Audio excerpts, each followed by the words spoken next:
Coronavírus, o que você precisa saber e fazer. Para se prevenir, lave bem as mãos com água e sabão ou use álcool em gel. Ao tossir ou espirrar, cubra nariz e boca com o braço e não com as mãos. Mantenha os ambientes ventilados e evite aglomerações. Olá, crianças! Espero que vocês estejam bem aí na casa de vocês. Já acharam um lugarzinho bem legal para fazer o nosso estudo de hoje aí no material que vocês receberam. Lembrando que hoje é a nossa aula 3. Não esqueça de colocar a data de hoje, do dia que você está realizando a atividade, ok? Mais uma vez, eu sou o professor Júnior, estou trabalhando língua portuguesa com os alunos aí do 5º ano, ok? Na aula de hoje, nós vamos dar continuidade à nossa aula número 1. Exatamente. Inclusive, para que a gente possa responder as questões de hoje, nós vamos ter que voltar lá no texto da aula de número 1, que é o primeiro texto do material de estudo de vocês, que é a reportagem Voluntários transformam tecidos usados em roupas para crianças carentes no Brasil e da África.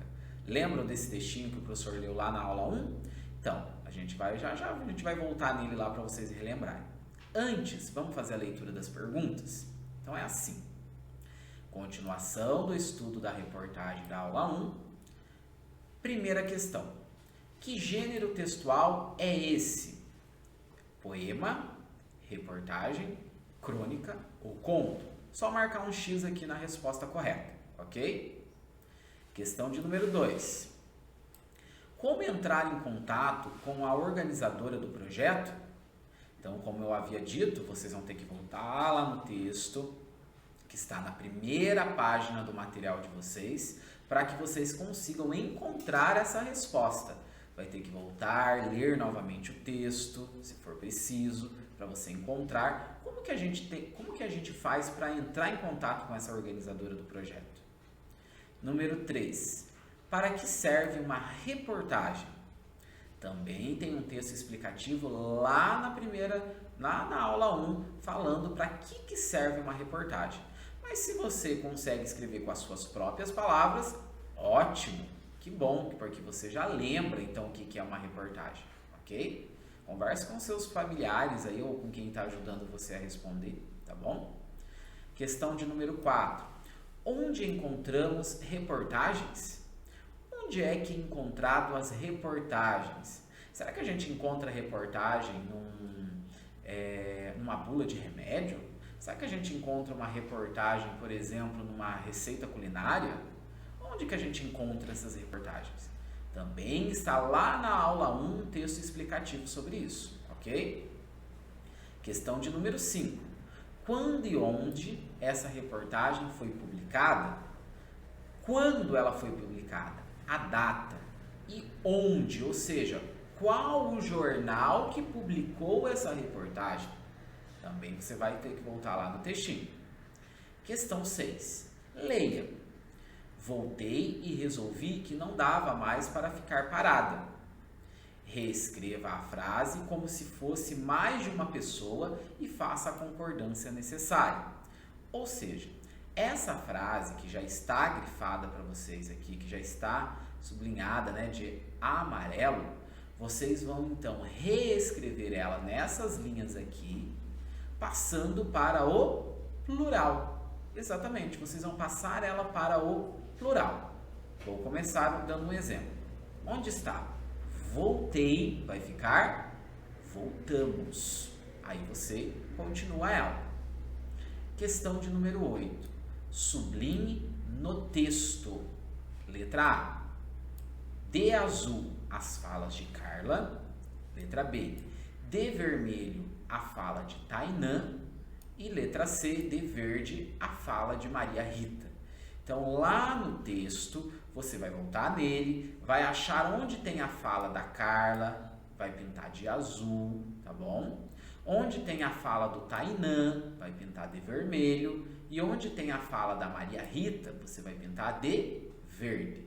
O professor vai voltar um pouquinho lá no texto para vocês verem. Eu vou dar o exemplo da fala do Tainã, quer ver? Vamos voltar lá no texto. Esse daqui é o texto que vocês vão ter que consultar para poder responder as questões. Ó, o professor selecionou aqui, ó. O voluntário Tainan Santos, de 28 anos, contou que entrar no projeto e fazer as entregas foi um marco da vida. Aí ele começa a falar, ó, tá até entre aspas, sinto que estou conectado. Então aqui você vai pintar com a cor que foi direcionado para você lá na atividade, ok? Porque é a fala do Tainan, certo? Então vamos voltar lá de novo na sequência das nossas atividades.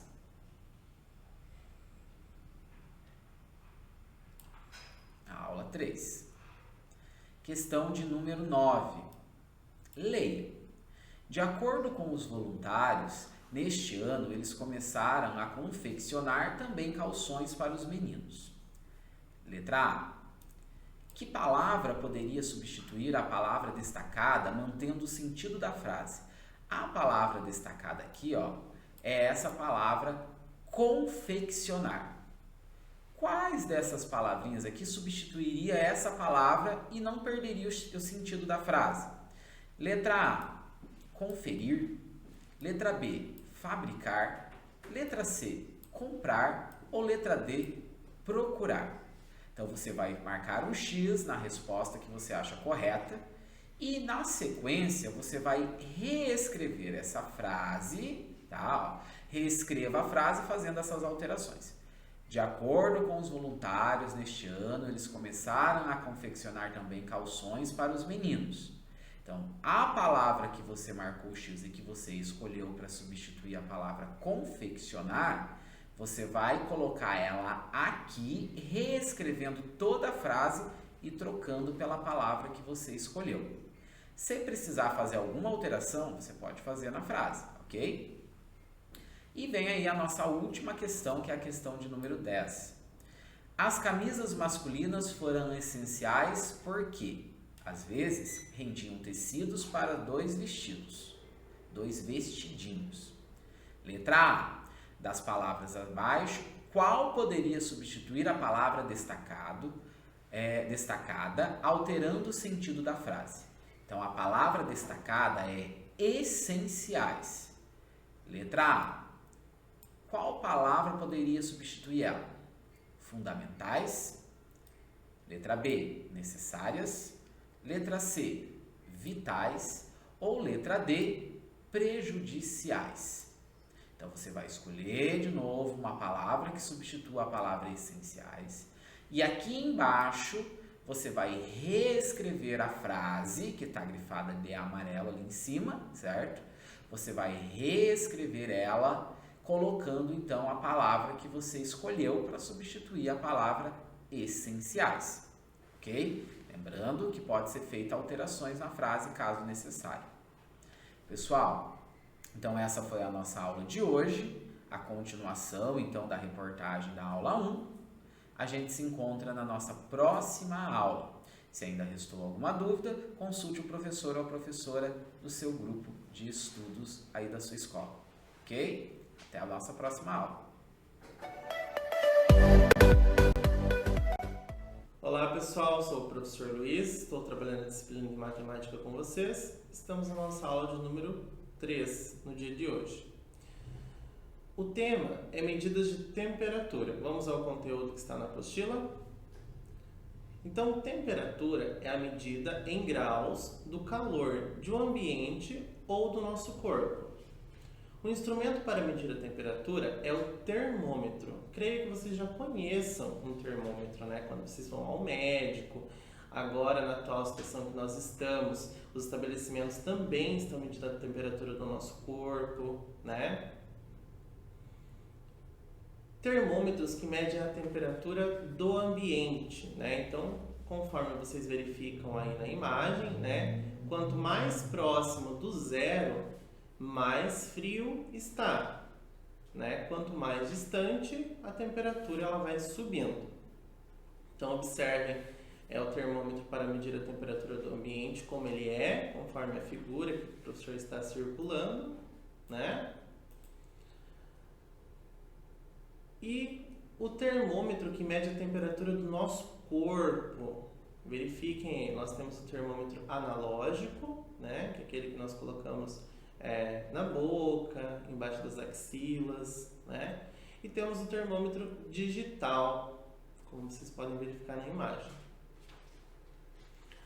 A unidade de medida de temperatura é o grau Celsius. O símbolo é esta bolinha e o C, certo? Vocês verificam aí na previsão do tempo, quando aparece em jornais, né? A temperatura do ambiente, a temperatura e das regiões. Vamos para as atividades para que vocês compreendam melhor do que nós estamos falando hoje. Número 1. A temperatura normal de uma pessoa é 36,5 graus. Jane está com febre e sua temperatura está medindo 39 graus. Quantos graus acima do normal está a temperatura de Jane? Então aqui nós temos, né, uma informação. Nosso corpo, naturalmente, a temperatura dele é 36,5 graus, certo? Passou disso, há uma suspeita de febre, algo não está normal no nosso organismo. A temperatura do corpo, ela começa a subir. Tá. A personagem Jane, ela está com 39 graus. Então, ela está quantos acima do normal, né? Vocês vão fazer um cálculo aí de diferença, né? 36,5 para chegar ao 39, né? Qual é a diferença? Ok? Vocês podem armar o cálculo ao lado. Caso vocês necessitem armar o cálculo, façam lá a subtração. E para igualar as casas, né, número decimal que nós vamos trabalhar, coloco lá 39,0 menos 36,5, para que vocês possam encontrar o resultado correto. E daí assinala a alternativa aqui da questão. Questão 2. Observe a ilustração e responda. Então, nós temos aqui dois personagens com duas medidas de temperatura. Primeira personagem está numa praia, né? A temperatura ambiente de 31 graus. E nós temos, né, o segundo personagem aqui, que está com o termômetro ilustrado ao lado, né? Está acima de 38 graus, está entre 38 graus e 39 graus, certo? Daí é necessário que vocês façam a observação, né, dos números que tem entre 38 e 39, nós já vamos entrar ali nos decimais, 38,1 grau, 38,2 graus, ok? Célia e Fernando viajaram nas férias, mas não puderam participar das mesmas atividades. Célia aproveitou a praia e Fernando ficou de cama. Letra A. A medida da temperatura na praia é de 31 graus Celsius, ou seja, 31, né, aquela bolinha lá, e o C indicando Celsius. Qual é a medida da temperatura do corpo de Fernando? Tá, então vocês vão verificar lá. Qual é a medida da temperatura do corpo dele? Lembrem lá, né, que entre 38 e 39, nós temos 38,5. Então, qual é a medida de temperatura do corpo dele, né? Letra B. Em sua opinião, Fernando está ou não com febre? Lembra da informação que o professor passou? A medida normal, a temperatura normal do nosso corpo é de 36,5 graus, né? Se ele está acima disso, então, ele está ou não com febre? Coloquem na letra B. E por fim, o número 3, a mãe de Paula resolveu medir a sua temperatura. Veja quanto marcou o termômetro. Letra A temperatura de Paula é. Então, observem o termômetro aqui, né, da ilustração. Qual é a temperatura, então, do corpo de Paula? Assinale a alternativa correta, ok? Essa foi a nossa aula de hoje, espero que vocês tenham compreendido. Nós iremos trabalhar mais sobre esse tema nos próximos materiais de estudos, não se preocupem. Até o nosso próximo encontro. Tchau, tchau.